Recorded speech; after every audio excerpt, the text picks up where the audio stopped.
Hello friends and welcome to the video on DC machine and transformer practical. Our today's practical is practical number 17, that is check the functioning of the potential transformer. I am Suvarna Ghate, lecturer NIT Polytechnic Nagpur. First we see the learning outcome.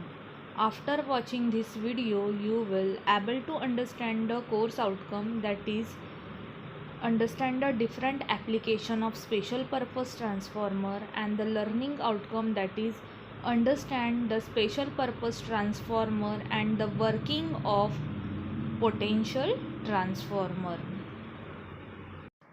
Practical number 17 is check the function of PT. PT मतलब potential transformer. Practical significance है potential transformer को हम use करते हैं to drop the voltage. Potential transformer is a step down transformer or voltage transformer is used in electrical power system for stepping down the system voltage to a safe value which can be fed a low rating meters and relays। Potential transformer power system में safety point of view use किया जाता है क्योंकि potential transformer voltage को drop करता है। उसके बाद हम देखेंगे पीओ। हमारा पहला पीओ है डिसिप्लिन नॉलेज। इससे हमें इलेक्ट्रिकल का नॉलेज मिल रहा है, दैट्स वाई हमारा डिसिप्लिन नॉलेज सेटिस्फाई हो रहा है।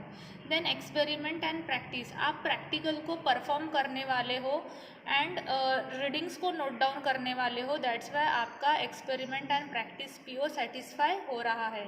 Then engineering tools. आपने यहाँ पे पोटेंशियल ट्रांसफार्मर, वोल्टेज मेजर करने के लिए वोल्टमीटर, ऑटो ट्रांसफार्मर यूज़ किया है, दैट्स वाई आपका इंजीनियरिंग टूल्स ये पीओ सेटिस्फाई हो रहा है। Then competency skill.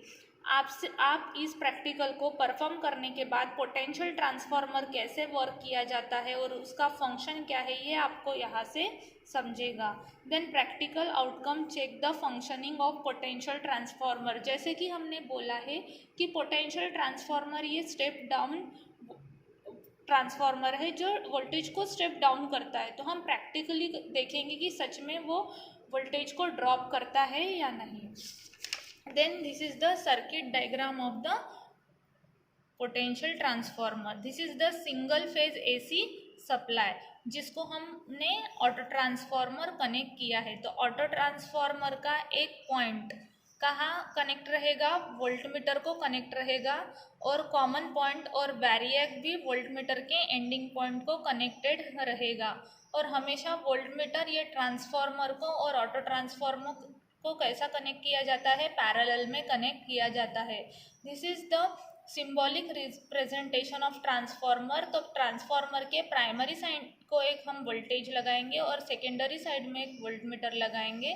तो हम ऑटो ट्रांसफार्मर से जो वोल्टेज वैरी करेंगे वो हमें कहाँ दिखाई देगा, primary side of the voltmeter. और जो ऑटो ट्रांसफार्मर के बाद हमने जो वोल्टेज दिया है उसको अगर हमें ट्रांसफार्मर के साइड में मेजर करना है तो वो हमें कहाँ दिखाई देगा, secondary side of the transformer. तो दिस इज़ द रिसोर्सेज जो हमने यूज़ किया है। एक पोटेंशियल ट्रांसफार्मर यूज़ किया है, एक single phase auto transformer use किया है और 2 वोल्टमीटर यूज़ किए हैं। उसके बाद दिस इज़ द प्रिकॉशंस जो आपको आपके कॉपी में लिखना है, और प्रोसीजर क्या होती है ये भी आपको लिखना है। अब हम एक्चुअली प्रैक्टिकल को परफॉर्म करेंगे। This is the AC supply जिसको हमने कहाँ दिया है, ऑटो ट्रांसफार्मर को दिया है।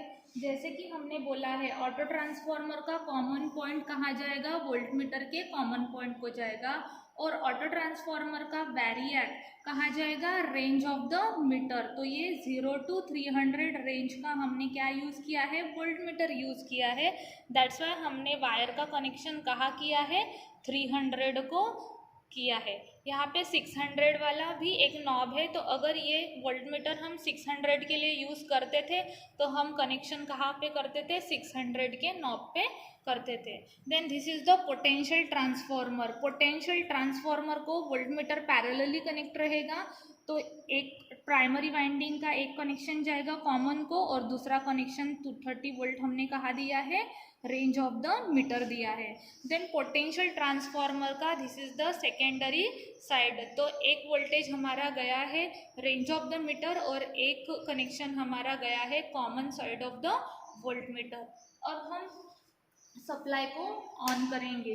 अब हमारा ऑटो ट्रांसफार्मर 0 पे सेट है, तो इसको हम रोटेट करेंगे। हम पहली रीडिंग लेते हैं 150 वोल्ट पे।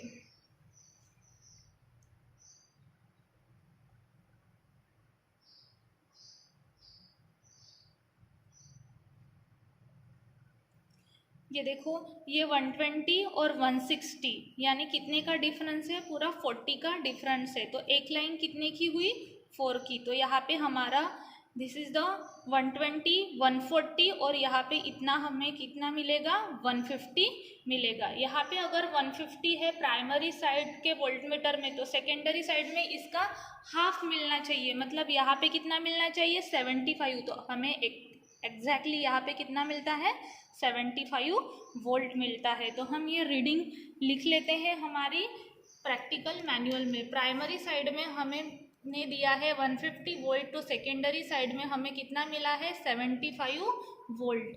पीटी रेशियो होता है V1 divided by V2, that is 150 divided by 75 which is, तो पीटी रेशियो हमें कितना मिलता है, यहाँ पे 2 मिलता है। अब हम देखेंगे सेकेंड रीडिंग के लिए। जब हमने 150 वोल्ट दिया तो हमें कितना मिला, 75 वोल्ट। मतलब हमारा ट्रांसफार्मर ये वोल्टेज को स्टेप डाउन कर रहा है, जो कि हमने बोला है potential transformer is a step down transformer. तो 150 का हाफ होता है 75, तो एक्चुअल में हमें क्या मिल रहा है, पोटेंशियल ट्रांसफार्मर ये वोल्टेज को ड्रॉप करते हुए ही दिखाई दे रहा है। अब हम सेकेंड रीडिंग लेते हैं 200 वोल्ट के लिए।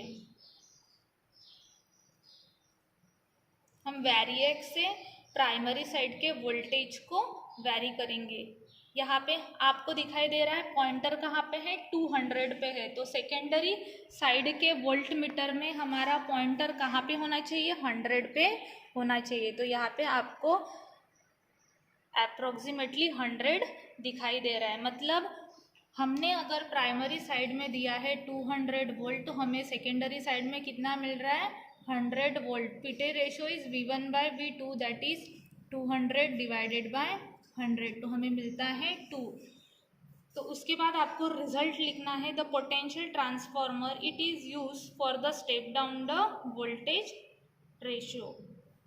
देन आपको कंक्लूजन भी लिखना है कि पोटेंशियल ट्रांसफार्मर ये एक स्टेप डाउन ट्रांसफार्मर है। उसके बाद ये कुछ क्वेश्चन गिवन है, इसके आंसर आपको यहाँ पे लिखने हैं। Thank you.